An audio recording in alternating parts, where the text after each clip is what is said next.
Hi అండి, welcome to మన తెలుగింటి రుచులు.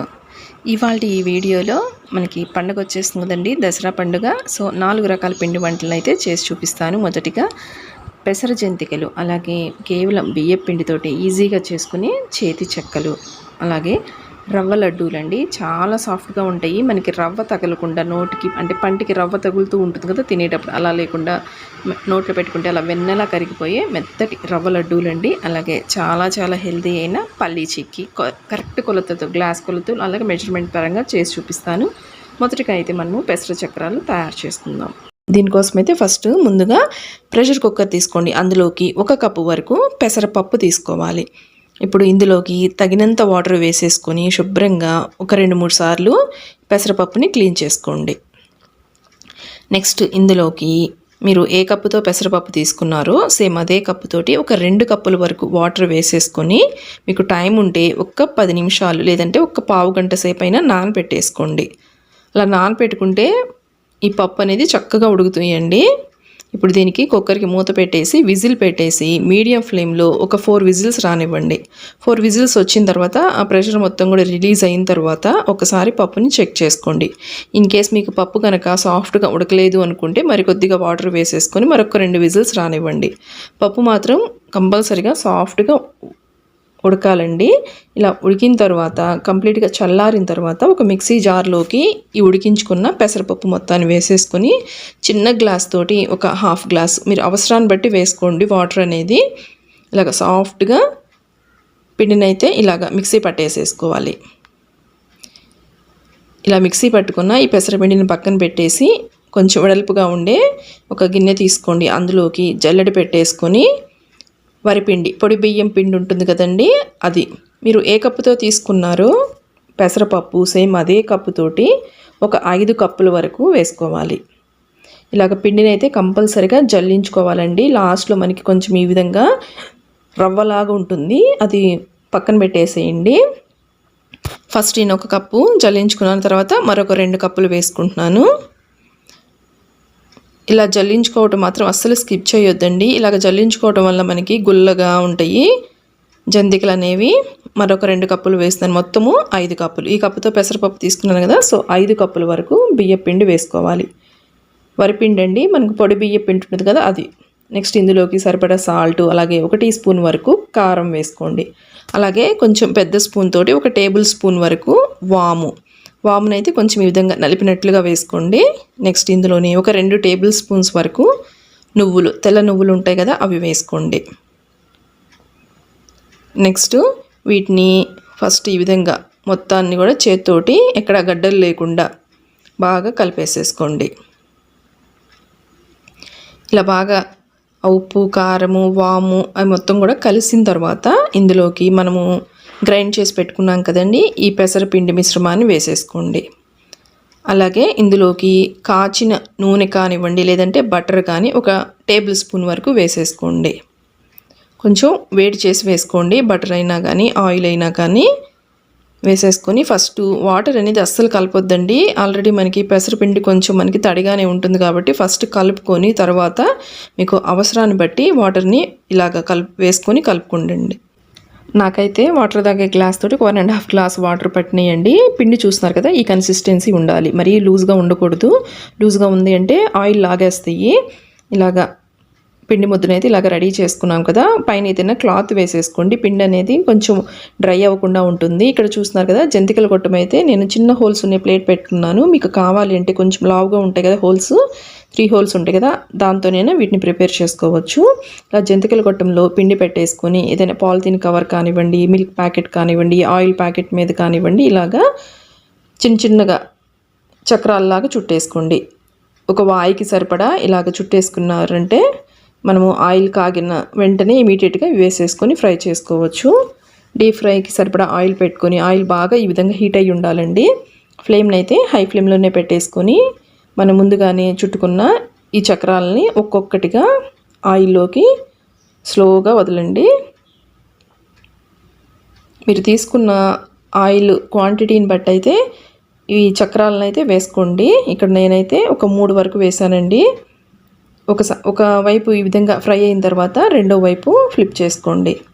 పైన మనకి ఆయిల్ నురగ తెలుస్తుందండి. ఆయిల్ నురగ కనుక కొంచెం డౌన్ అయింది అంటే అవి వేగినట్లే. ఇలా తీసుకున్న వాటిని ఒక జాలి గరిటెలోకి తీసేసుకొని పక్కన పెట్టేసేయండి. మీకు అలా చేసుకోవడం కష్టం అనుకుంటే కొంచెం ఎక్స్పీరియన్స్ ఉన్న వాళ్ళైతే ఈ విధంగా డైరెక్ట్గా ఒక పెద్ద చక్రాన్ని ఇలాగ చుట్టేసుకోవచ్చండి. ఇక్కడ చూస్తున్నారు కదా, ఆయిల్ నురగ అనేది కొంచెం లైట్గా తగ్గింది. ఇలా తగ్గిన తర్వాత రెండో వైపు కూడా ఇలాగ ఫ్లిప్ చేసేసుకోండి. రెండు వైపు కూడా చక్కగా ఫ్రై అయిన తర్వాత వీటిని ఈ విధంగా జాలి గరిటెలోకి తీసేసుకోండి. సేమ్ ఇదే విధంగా మిగతా పిండి మొత్తాన్ని కూడా ఇదే విధంగా చక్రాల్లాగా చుట్టేసుకోవాలండి. కేవలం బియ్య పిండితోటి కరకరలాడే చేతి చక్రాలు చూద్దాము. ఫస్ట్ దీనికోసం అయితే నేను ఇక్కడ ఒక పావు కప్పు పచ్చిశనగపప్పు తీసుకున్నాను. వీటిని శుభ్రంగా కడిగి తగినంత నీళ్లు వేసేసుకొని కనీసము 2 నుంచి 3 గంటల పాటు నానబెట్టేసుకోండి. ఇక్కడ నేను మీకు ఆల్రెడీ నానబెట్టిన తర్వాత చూపిస్తున్నాను. అలాగే ఈ చేతి చెక్కల కోసము కారం కోసమని ఇక్కడ పచ్చిమిర్చి తీసుకుంటున్నానండి. ఇవి 10 నుంచి 15 వరకు ఉంటాయి. అలాగే ఒక 2 అంగుళాల అల్లం ముక్కలను ఈ విధంగా కట్ చేసుకోండి. ఇప్పుడు ఈ పచ్చిమిర్చిని అలాగే అల్లంని మిక్సీ జార్లో వేసుకొని నీళ్లు వేయకుండా ఇలాగ కచ్చాపచ్చాగా మిక్సీ పట్టేసుకోవాలి. అస్సలు నీళ్ళు వేయొద్దండి. అలాగే స్మూత్ పేస్ట్ లాగా కూడా కాకుండా ఇలాగ కచ్చాపచ్చాగా చక్కగా మిక్సీ పట్టేసుకోండి. అలాగే మనం పచ్చిశనగపప్పు నానబెట్టాం కదా, ఆ నీళ్ళన్నీ కూడా ఒకసారి వంపేసేయండి.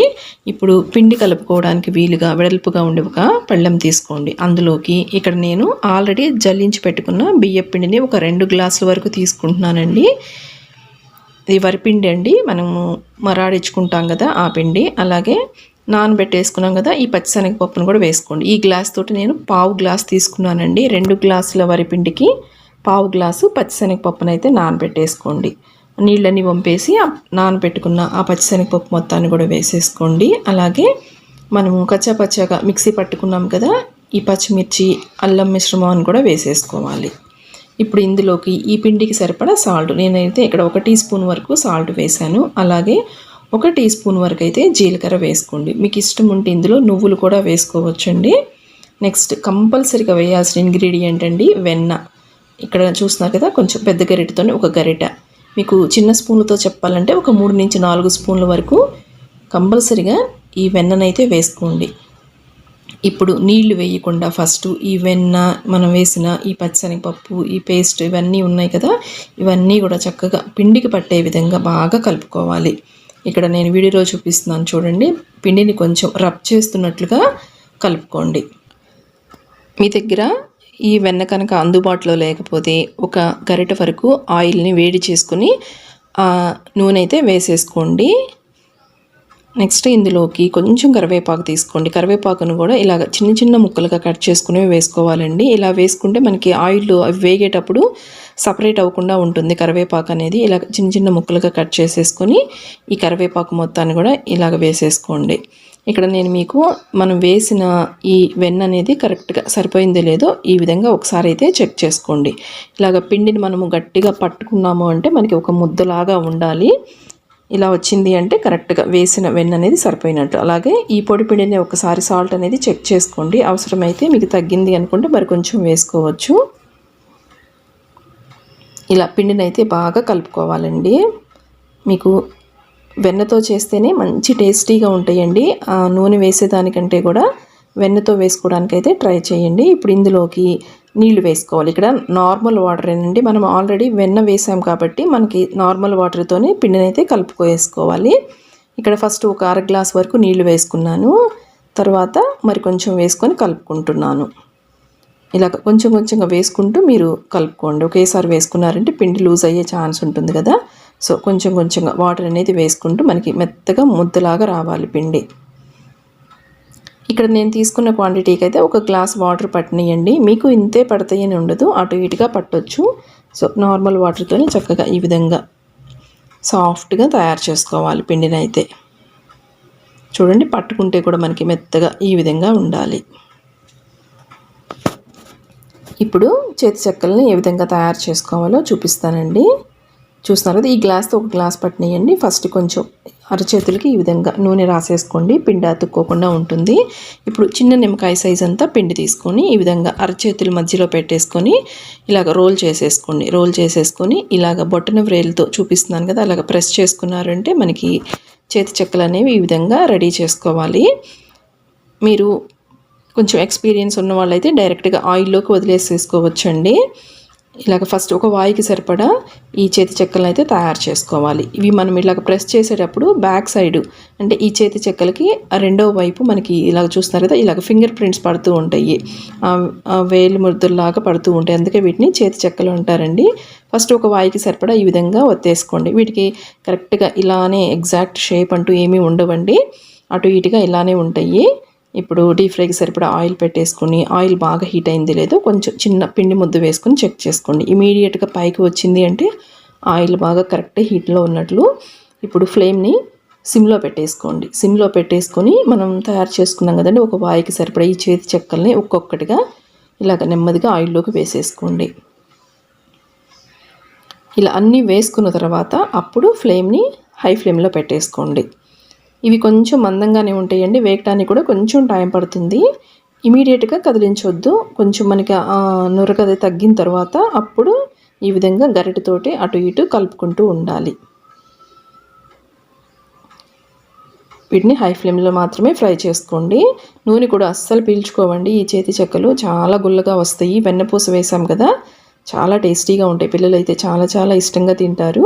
మనకి ఎప్పుడైతే ఆ నురగ అనేది తగ్గుతుందో ఆ టైంలో ఇవి బాగా వేగిన తర్వాత వీటిని ఈ విధంగా జాలి గరిటెలోకి తీసేసుకొని పక్కన పెట్టేసుకోండి. మీరు ఇవి వేగే టైంలోనే రెండో వాయికి సరిపడా ఈ చేతి చెక్కలను అయితే తయారు చేసుకోవాలండి. చాలా ఈజీ ప్రాసెస్ అండి ఇవి చేయటము. అలాగే వాయికి మధ్య కొంచెం నూనె కాగుతూ ఉంటే మనకి అంటే కొంచెం ఒక 20 సెకండ్స్ అలాగా నూనెని వేడెక్కనివ్వండి. వేడైన తర్వాత ఈ విధంగా మరొక వాయి వేసుకోండి.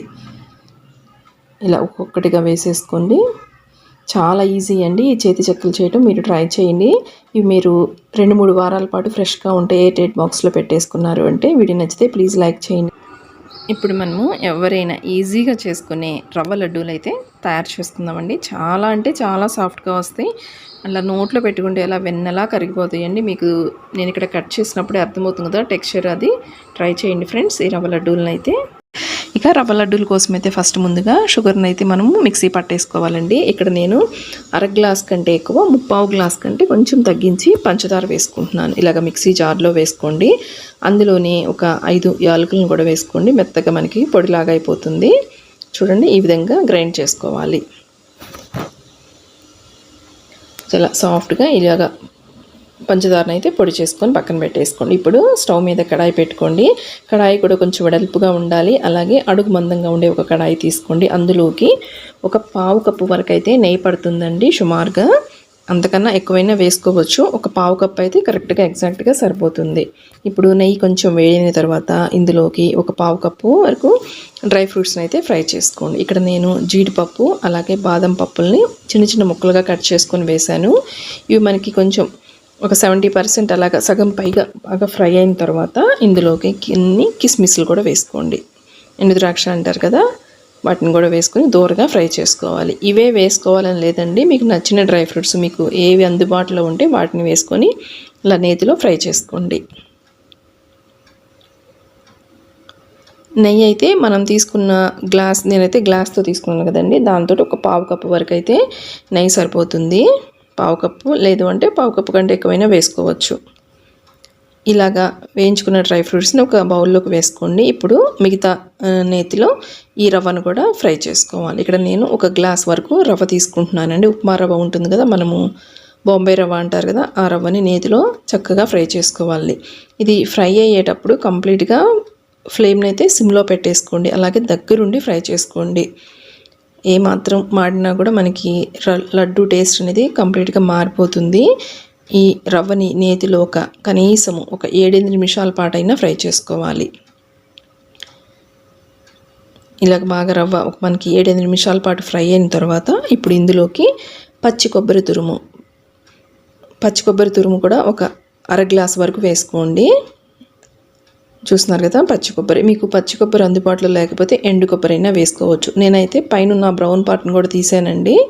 మనకి కొబ్బరికి బ్యాక్ సైడ్ ఒక బ్రౌన్ పార్ట్ ఉంటుంది కదా, ఆ చెక్కు మొత్తాన్ని కూడా తీసేసి చక్కగా మిక్సీ పట్టేసుకోండి. మనకి చిన్న చిన్న ముక్కలుగా కట్ చేసేసుకొని మిక్సీ పట్టుకుంటే ఈ విధంగా తురుములాగా వస్తుంది. ఈ పచ్చి కొబ్బరి వేసిన తర్వాత కూడా కనీసం ఒక 4 నిమిషాల పాటు అయినా ఫ్రై చేసుకోండి. ఇలాగా రవ్వ పచ్చి కొబ్బరి మనకి చక్కగా ఫ్రై అయిన తర్వాత ఇక్కడ నేను మీకు చూపిస్తాను చూడండి. లైట్గా కలర్ అనేది మారుతుందండి. చూస్తున్నారు కదా, కొంచెం మనకి ఆ వైట్ షేడ్ నుంచి కొంచెం లైట్గా కొంచెం గోల్డెన్ షేడ్కి వస్తూ ఉంటుంది. ఆ టైంలో స్టవ్ ఆఫ్ చేసేయండి. స్టవ్ ఆఫ్ చేసేసి ఇమీడియట్గా ఈ రవ్వ మొత్తాన్ని కూడా వేరే ఒక ప్లేట్లోకి ట్రాన్స్ఫర్ చేసుకోండి. అదే కడాయిలో అలానే ఉంచేసారంటే ఆ వేడికి మరి కొంచెం అది ఫ్రై అయిపోయి కొంచెం మాడినట్లుగా అయిపోతుంది. సో ఇమీడియట్గా ఒక ప్లేట్లోకి వేసుకోండి. అలాగే మనం ముందుగానే మిక్సీ పట్టుకున్నాం కదండి, ఆ షుగర్ పౌడర్ ఉంది కదా, మొత్తాన్ని కూడా వేసుకోండి. నెక్స్ట్ డ్రై ఫ్రూట్స్ని కూడా వేసేసుకోండి. ఇలా అన్నీ వేసుకున్న తర్వాత ఒకసారి గరిటెతోటి బాగా కలిపేసుకోండి. కొంచెం వేడిగా ఉంటుంది కదా రవ్వ, సో ఇమీడియట్గా ఇలాగ గరిటెతోటి ఒకసారి కలుపుకున్న తర్వాత ఇప్పుడు ఇందులోకి మనం పాలతో అయితే రవ్వ లడ్డుని ప్రిపేర్ చేసుకోవాలి. ఒకసారి ఇలాగ చేతితో కూడా బాగా నలిపినట్లుగా కలిపేసుకోండి. కొంచెం రబ్ చేస్తూ కలిపేసుకోండి. ఇప్పుడు ఇందులోకి పాలు అయితే ఎక్కువ పట్టవండి, జస్ట్ మీకు ఒక పావు గ్లాస్ వరకు పడతాయి. నేను తీసుకున్న క్వాంటిటీకి అయితే ఒక పావు గ్లాస్ పట్టినాయి. పాలు కూడా కాచిన పాలు తీసుకోవాలండి. కొంచెం లైట్గా వేడిగా ఉండాలి, చల్లారి పాలను కాదు, కొంచెం లైట్గా మనకి గోరువెచ్చగా ఉన్న పాలు తీసుకోండి. ఇలా పాలు వేసేసుకుని ఒకసారి బాగా మరలా కలుపుకోవాలి. ఇలా కలుపుకున్నప్పుడు కొంచెం మనకి లూజ్గా అనిపిస్తుందండి. ఇలాగ ఒకసారి మొత్తం సెట్ చేసేసుకొని పైన ఒక మూత పెట్టేసుకోండి. ఒక 10 నిమిషాల పాటు నాననివ్వండి. నానితే మనకి లడ్డు అనేది మెత్తగా వస్తుంది. కొంచెం ఆ పాలల్లో రవ్వ అది నాని మనకి కొంచెం సాఫ్ట్గా అవుతుంది. అలాగే కొంచెం మనకి ఈ మిశ్రమం కూడా కొంచెం దగ్గర పడినట్లుగా కొంచెం గట్టిగా అనిపిస్తుంది. మీరు లడ్డు చుట్టుకోవడానికి ఈ కన్సిస్టెన్సీ సరిపోకపోతే కనుక మరి కొంచెం పాలను వేసుకోండి. నేను వేసిన పాలు అయితే కరెక్ట్గా సరిపోయినాయి. ఒక 10 నిమిషాల తర్వాత నేను మీకు మూత తీసి చూపిస్తున్నాను. చూడండి, లడ్డు చుట్టుకోవడానికి కరెక్ట్గా వస్తుంది. ఇలా మీకు కావాల్సిన సైజులో అయితే ఇలాగ లడ్డూలను అయితే చుట్టేసుకోండి.